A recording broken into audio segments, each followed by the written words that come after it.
video natin ngayon mga maestro ay pag-usapan naman natin itong DepEd Memorandum number 1 Series 2025. So ito po yung pinakaunang DepEd Memorandum na ipinalabas po ngayong taong 2025. So ito po yung operational guidelines on the implementation of support to schools for improved learning outcomes na kinabibilangan po dyan yung provisions po ng meal and transportation allowance for selected teachers po mga maestro. So ulitin po natin, ito pong meal and transportation allowance po na ito mga maestro ay hindi naman po ito para sa lahat ng DepEd personnel. So yun po yung malinaw po mga maestro. Ayan. So alamin po natin yung buong detalye niyan.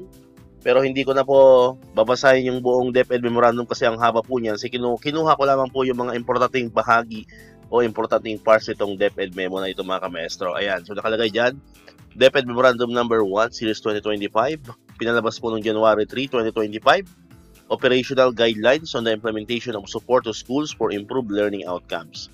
Ayan. The Enhanced Basic Education Act of 2013, RA number 10533, laid the foundation for a globally competitive, inclusive, and responsive basic education system in the Philippines. Introducing the K-12 program emphasized the mastery of core competencies in the development of critical thinking and problem-solving skills essential for lifelong success. Building on this DepEd Order number 021 Series 2019, institutionalized the program, transforming the education landscape by integrating global competencies, aligning teaching strategies with benchmarks, and promoting educational equity.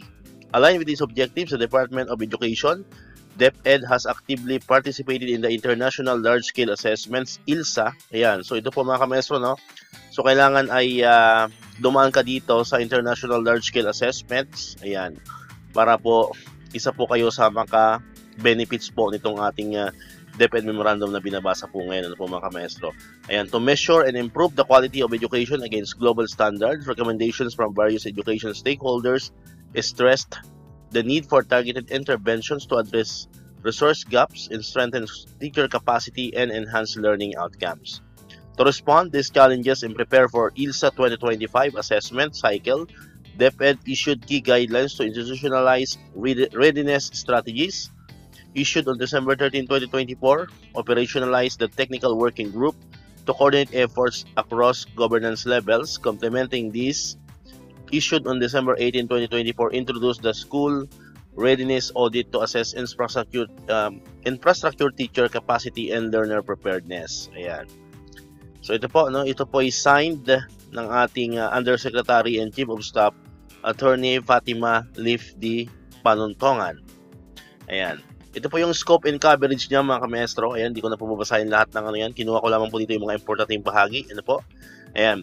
Scope and coverage, this DepEd Memorandum shall cover the downloading and utilization of fiscal year 2024 and 2025 funds, especially or specifically allocated for the implementation of the support to schools for improved learning outcomes. The target beneficiaries for this memorandum are as follows. Una po, the DepEd Regional Offices, ROs, all DepEd Regional Offices, excluding BUARM, are covered by these guidelines and shall receive support for the oversight and facilitation roles in familiarity with the ILSA. Ayan, ulitin po natin yung ibig sabihin po ng ILSA ay International Large-Scale Assessment. So, ibig sabihin, ito po isang assessment, mga maestro. Ayan, number 2, Schools Division Offices or SDOs. School Division Offices overseeing the identified schools shall be supported for administrative and technical coordination, activities required for readiness and participation. Pangatlo po, identified testing schools. The identified testing schools consisting of both public and private institutions shall receive program support packages aimed at improving infrastructure and teaching practices, and learners prepare these guidelines to cover teachers. Ayan. Next po, number 4, for teachers assigned to the identified testing schools, particularly those directly involved relative to familiarity with the test administration during ILSA 2025 assessment cycle and to enhance their capacity and motivation. Ayan. So, ibig sabihin, ang magbe-benefits lang po ito mga maestro, yung nasa thumbnail po natin na meal and transportation allowance, is ito po yung mga teachers na ma-assign po sa mga identified testing schools. Ayan. So, ibig sabihin, hindi naman po lahat, mga maestro, hindi lahat ng schools. Ayan. Next, number 5, all learners from the identified testing schools who are to be an eligible sample in the ILSA for the 2025 assessment cycle shall benefit from the program support packages aimed at improving their readiness and participation experience. The duration of this memorandum shall extend until May 2025 or until such time that all program support packages have been successfully distributed and utilized in compliance with these policies parameters. Ayan, ito po yung pinakamalaga na po mga maestro.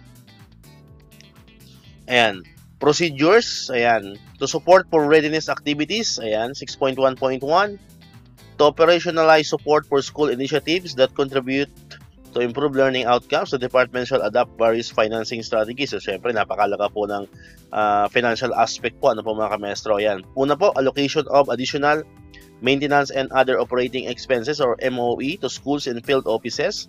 The schools and field offices are encouraged to optimize both their existing and additional MOE allocations to support initiatives that directly enhance learning outcomes. Ayan. So, syempre, yung mga identified testing schools po ay magkakaroon ng additional na MOE allocation.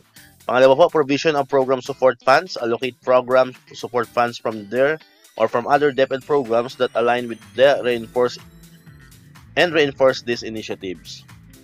Letter C po, utilization of the Special Education Fund or SEF in coordination with the local school board, yung LSB po, and compliance with Joint Circular Number 1 Series 2017 revised guidelines on the use of Special Education Fund or SEF shall be utilized to support eligible programs and activities. And panghuli po, support from external private and development partners, explore and leverage partnerships with external private and development organizations to provide additional resources and funding for school initiatives. Ayan, ito na po yung isa sa pinakamalagang part ng DepEd Memorandum na ito mga kamaestro. Ayan, the additional allocation of MOE to schools shall be used to fund the following. Ayan, so dito po gagamitin yung additional pong MOE, ano po mga kamaestro.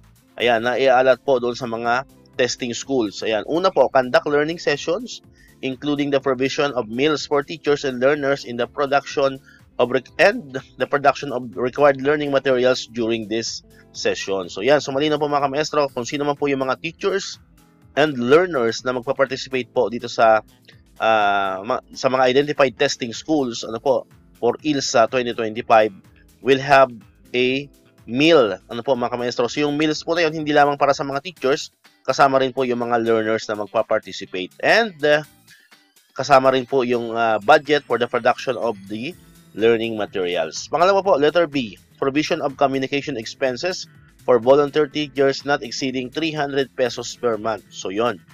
So may additional po na 300 pesos for the communication expenses. Yan, siguro for phone call, for texting, ano po, yan. Next po, letter C, provision of transportation expenses for volunteer teachers not exceeding 200 pesos per learning session. Yan, so kada learning session po, magkakaroon ng 200 pesos na transportation allowance yung mga volunteer teachers doon sa mga identified po na testing schools. And letter D, coverage of other expenses necessary to help schools fulfill their responsibilities as outlined in sections 1.2 or sections 6.2 and 7.4 of these guidelines.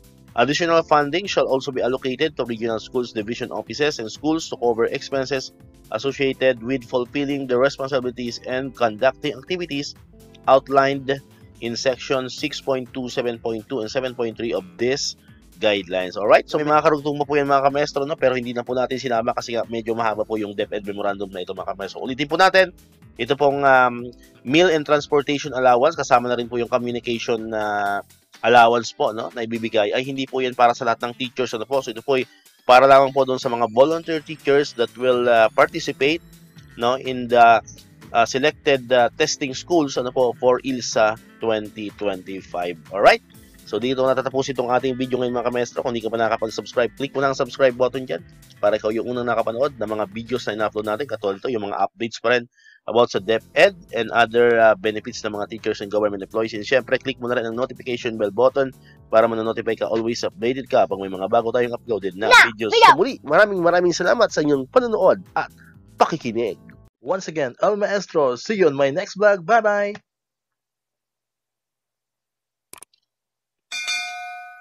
1, 2, 3, come on!